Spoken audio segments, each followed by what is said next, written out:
everybody, Ryan Taylor here with the Booster Show, and I've got my good friend Mark Probst here. What's happening, Mark? Hey, not much, man. It's a Friday, so it looks like a good, beautiful day outside. So, and for those of you who don't know Mark Probst, maybe give us a 30,000-foot view of your background. Opened my first body shop at the age of 26. Didn't know anything about business. One-man show. Almost in January, be 20 years into it. Still don't know anything about business. Now, I had a lot of 6 years into business. I got a lot of help, consulting, mentors. I realized the importance of that. Started growing my business. Currently, right now, 2 locations. Total of 14 employees. Just a small hometown guy, a farm boy that decided to open a collision shop. And Mark, if you haven't figured this out, is extremely humble. And I love that about him because he absolutely crushes stuff. And one of the things that I wanted to talk to you today about, so the shops can see, is post-repair marketing and, leveling out the highs and the lows, doing things like that. Why should a shop, most shops, we did a survey, less than 2% of shops are even doing any kind of post-repair marketing. Some of them think it's just basically sending out a survey, but there's a lot more to it. It can be automated, but there's a lot of value in doing it. So I wanted to unpack, when did you start doing post-repair marketing? This was probably with one of my consultants years ago. I'm talking maybe 8, 9, 10 years ago. I had a consultant and they said, Mark, a business, you follow up with your customers and you need to call up and do follow-up phone calls, and you can send out thank you cards. And so this was all what I call old school. We just fill out thank you cards, putting them in the mail. Thank you for your business. I was trying to make a phone call. We weren't dealing with a high volume of customers in. So I said it wasn't that hard. So I'd be calling like Ryan, hey Ryan, this is Mark on a Probst Autobody. I just want to thank you for my business. Sometimes you get voicemail, sometimes you get the customer. Either way is fine. So we was just doing thank you cards and follow phone calls. Started that a long time ago. It's powerful. It's very powerful.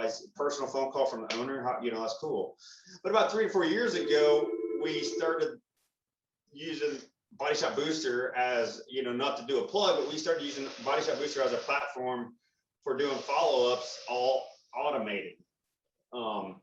And that's when we started the process. And what that entails is either a text message, ringless voicemail, or an email. We do a combo of the text message and ringless voicemail, a combination of them back and forth. We started that process and we started seeing some results so we built a 3-year, this is all our own personal decision, just within our shop. We did a 3-year follow-up program that we built for customers. It's an automated process. They'll get follow-ups from me for 3 years. So the first phone call is a 24-hour follow-up from me, and it's hey, I'm Mark Probst on a Probst Autobody. Just want to follow up, make sure everything was great with your car, blah blah blah. So we do the follow-up phone call, thank them for their business. I ask them for referrals out of the gate. I also let them know we'll be sending them a survey in the next day or 2. So that's the start of it. The second day, we send out a survey text message to fill out, which also it's just a 2-question survey, but it also will prompt a Google review when we do this. So follow phone call, text message for the survey. So let me pause you there, because I think there's some brilliance around how you did that. So the customer's getting a voicemail from the owner and they're like, wow. So day 1, they're like, wow, that Mark guy, what a cool thing that the owner called me. And then day 2, you're asking them for a quick little Google review.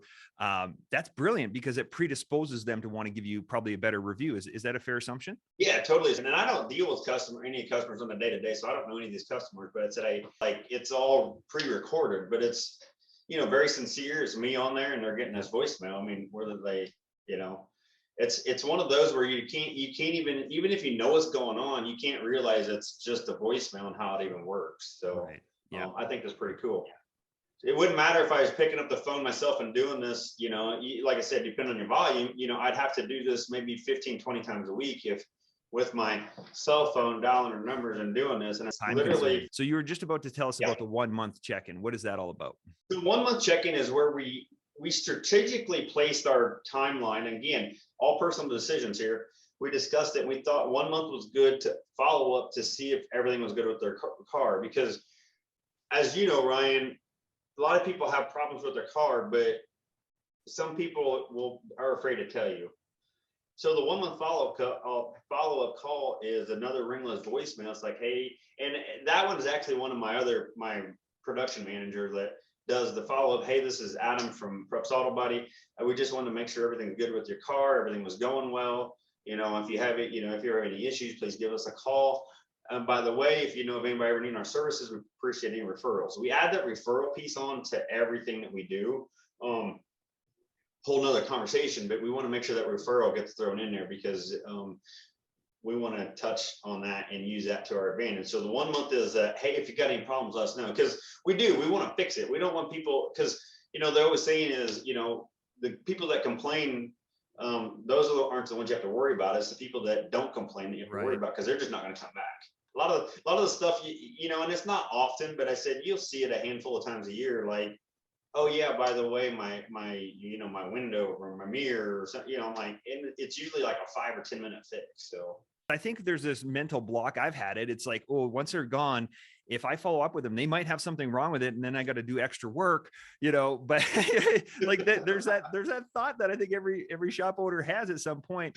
So what has been your experience? Like, I mean, how often do they have a problem? And then, and are they receptive or grateful that you reached out to check up on them? Yeah, so it is. And we with the texting combo of the Body Shop Booster program, I get a text message and I just do a quick read. My staff is trained to handle it. The one this morning, it was, hey, everything's great. Thanks for checking up. That's all it was. That was the response we got from the customer. So I think that's cool. Amazing because, just the fact that they're reaching out, and that you folks are, even though it's automated, they can't tell the difference. I think it's powerful because the customers like what businesses do that nowadays, right? You go buy something and they check in on you a month later. It's super rare because it's normally a time consuming task. So I think that's powerful. So have you seen any benefit?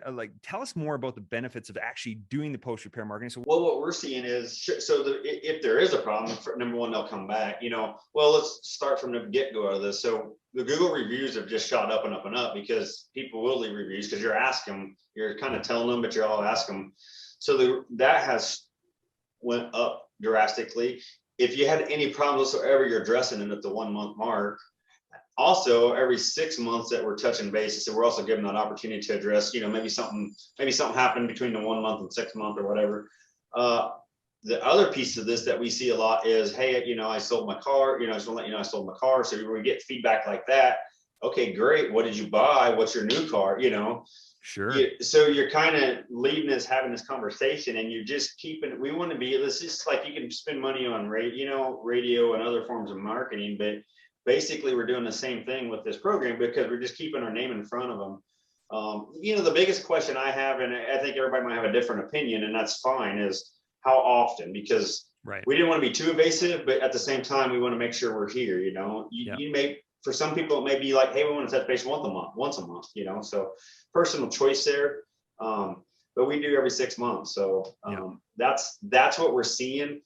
Then on the referral side of things is where we're seeing our biggest return, our biggest bang for our buck on the referrals. Yeah. How does that work? Like, how do you know that you're getting referrals from it, I guess would be the question, or how are you measuring that? The best way to it's hard to put a number to it. I mean, when customers come in, we ask, hey, how'd you hear about us? Or did somebody send it to some way? So we could do a little better job of tracking like who and stuff, because we do send like gift card, when somebody says, hey, Joe recommended us, we're here, we have like a program where we send like a $10 subway card or something like that.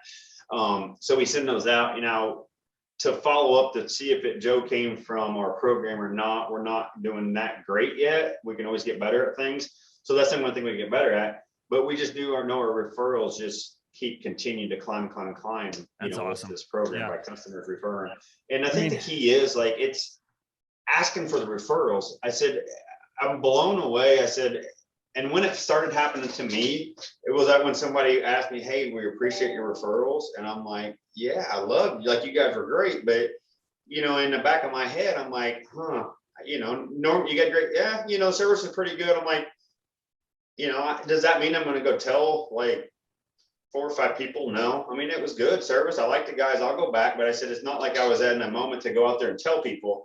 But when you ask somebody for a referral and you say, hey, Ryan, would you please, we're trying to build our business. Would you mind, giving us a referral?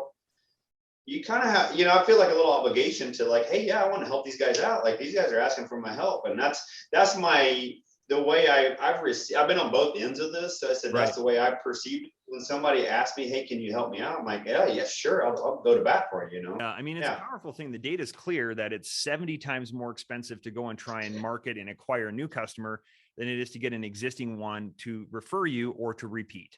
And so I think that's it's a very powerful strategy. And sadly, very few shops even think about it or know about it. Very few do it. So I thought this was a great opportunity to have you come on and share your success story around that. Just in closing, what other things would you recommend around this for shops that are listening to this? Well, I was told this years ago, and another lesson from a consulting company was utilizing your customer database. Like whether you have 550, 500 or 5,000, that whole database is sitting there that's been to your shop, been to your business, to utilize them however you can utilize them. Again, I don't care if you want to pick up the phone, great, pick up the phone if you got the time for that. Yeah. Send them a thank you card. I'm all about that. We did that. We've been down that road. We chose now to automate it. That database is one of your most powerful marketing tools that you can use, because those people are your best forms of advertising, because they've been to you. They can vouch for what you're doing. Man, I want to just say congratulations on everything you've built. I'm a fan of Mark. So, keep doing what you're doing out there. Keep crushing it. And I appreciate you. I got one. At least I got one fan. That's right. Yeah. I'll open a Twitter account tomorrow. That's right. You'll have one subscriber. I just have to sign up for Twitter myself. So, Mark, so good to have you on this, man. Thanks for sharing. Thanks for being a part of the Body Shop community and helping folks, and keep crushing it, brother. I appreciate you. Thank you, Ryan. Appreciate it.